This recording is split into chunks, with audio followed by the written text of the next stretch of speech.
Hey everybody, I have a 15-minute window here, so I just feel like talking about the latest news in gaming, sports, and more. This is my first official radio broadcast, I guess you would say.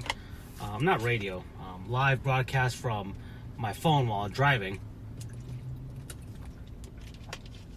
So I'm just going to see how this format does. It's an app on my phone, and so because I listen to other people's podcasts and stuff while I'm driving now, I decided to just talk about latest stuff that I've heard and things that I'm interested in, just to ramble on and hear myself talk. Nobody hears this, so it doesn't really matter. But regardless, I will do it anyways. The Miami Dolphins are 3-0. I am incredibly surprised and wary and happy. I'm happy for them, I really am. But it just, as a pessimistic Dolphins fan, I'm pretty cognizant of the fact that it could all fall apart like in 3 weeks, because the Dolphins will be facing off against some pretty tough teams, and they could wind up being 3-3 by the end of it. But if they reach the halfway point of the season and they're, I don't know, not 4-4, then we're back where we started. But if they're 5-3 or more, then it looks like they might have a shot at making the playoffs. But who knows? They played well. They played well today. It was kind of a rough start, but a lot of people are pointing at the fact that they faced off against the Tennessee Titans, the New York Jets, and the Oakland Raiders. And because of the level of competition the Dolphins have been facing, this 3-0 start doesn't really mean anything. But if, from what I've heard and from what I've seen, and honestly, if you're going to win 3 games, win them against these teams, because coming into the season, everybody thought the Dolphins would be terrible, like 6-10 or below. And so far, they're already, some people thought they'd win as many as 3 games, and look, they've already won the 3 right out the gate. So there's a good chance that this team could find a way to sneak into the playoffs. Look, the Patriots are the Patriots, and that's going to be hard to overcome until Tom Brady retires. Okay, so the Dolphins need to basically just sweep their series against the Jets and the Bills. That's 4 games right there. Boom. Okay, if they can split the games against New England, that would be 5. You add the 2 other games that they just won against the Raiders and the Titans, and now that's 7 wins. That's 7 wins. That basically means, okay, for the next 9 games, the Dolphins just have to win 3, really.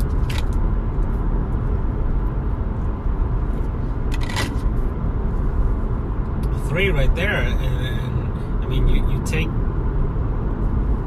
You let's say you hand 1 loss to the Patriots, okay, and then okay, fine, okay, there's 6 games left. Just split those 6 games, okay? Just split those 6 games, and the Dolphins could sneak into the playoffs at 10-6. It's very, very doable. It's very doable. But we'll see. We'll see. The Dolphins have found ways to disappoint me in all sorts of methods. So we we shall see. Okay. Gaming news. In gaming news, let's see. We have the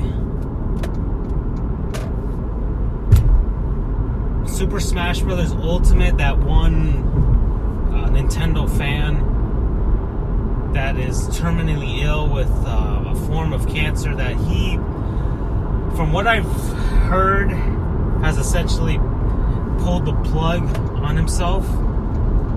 He's done all sorts of treatments and chemotherapy, and nothing has worked so far, and it looks like he's not going to get any better anytime soon, and I'm sure he's just tired of everything, and he's going to suffer towards the end of it, but I'm sure he just doesn't want to prolong the suffering. I'm already getting kind of queasy, and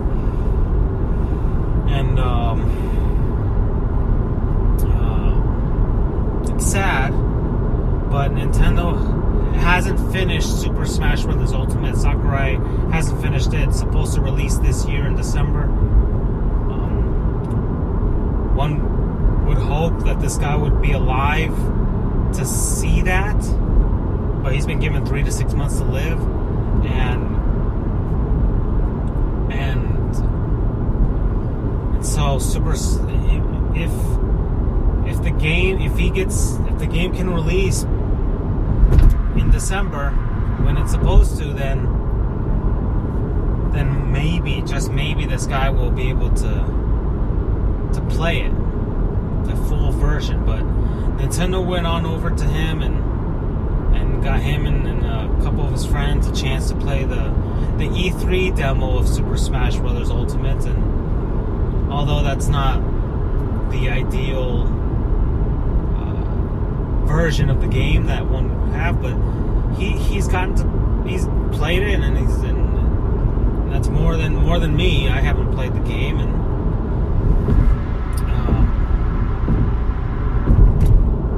but he at least had a chance to play a version of the game before he went, or he hasn't gone yet, but if he goes before then, he'll at least have had a shot at it.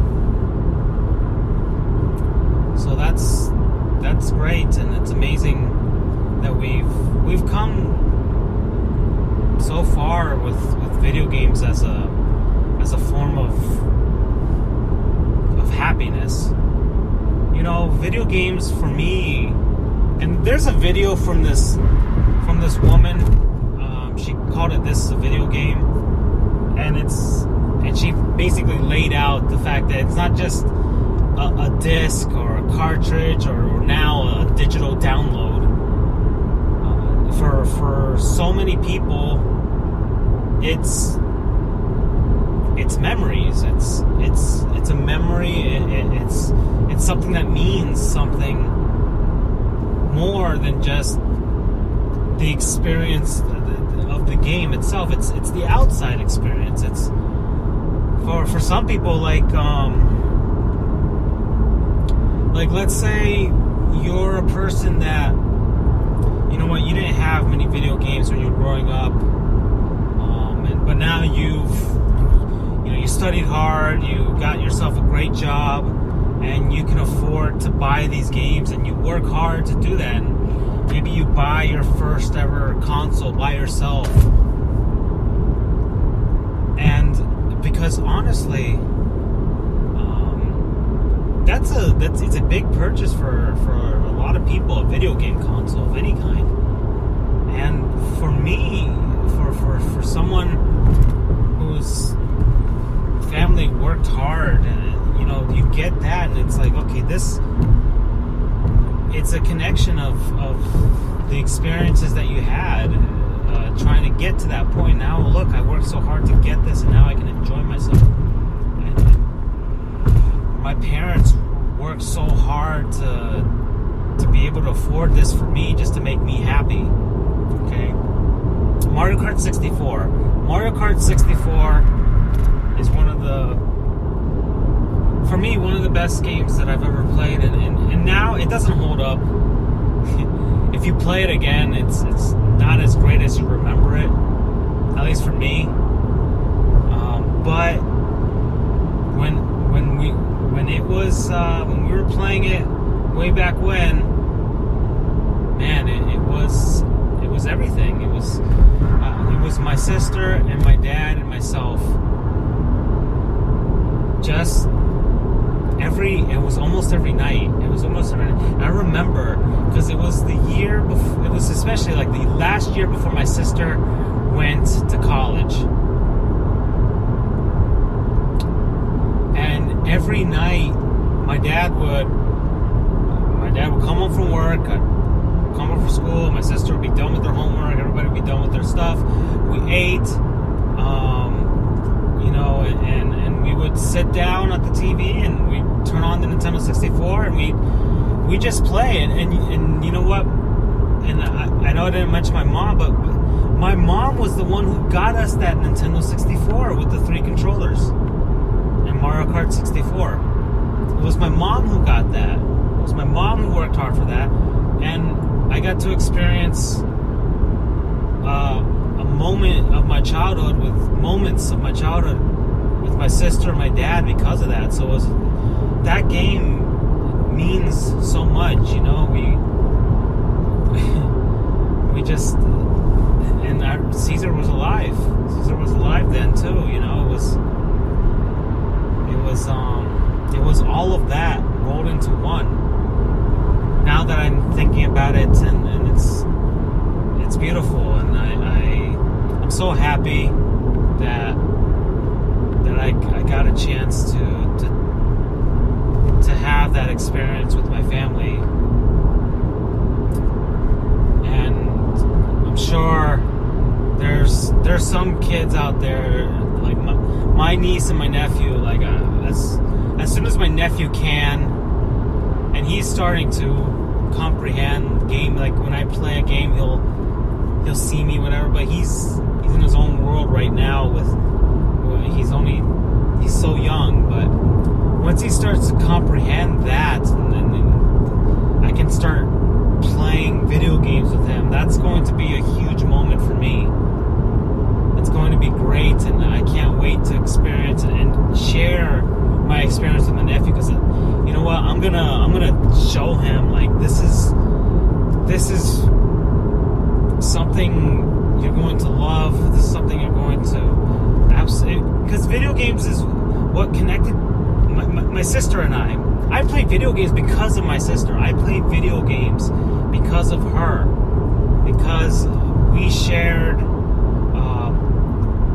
everything with regards to the Sega Genesis, the Sega Saturn, the N64. We shared all of those experiences together, and it wasn't until like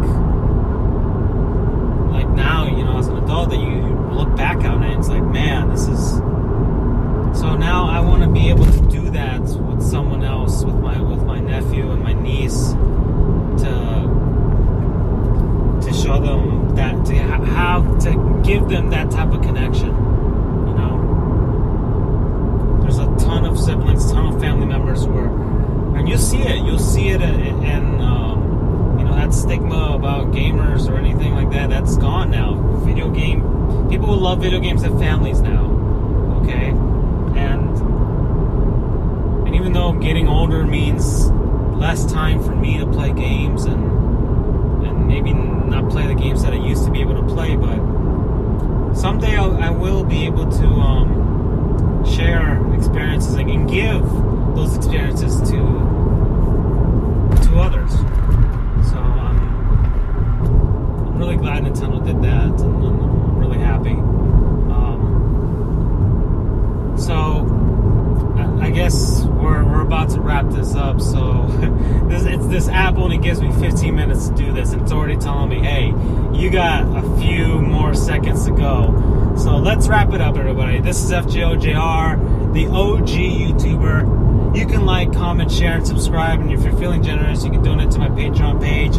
I'll have a video on the top left with something, another one on the top right, maybe a video or a playlist. On the bottom left, you'll see my logo. And on the bottom right, you'll see my Patreon page. You can donate money to me. And that's it. Bye.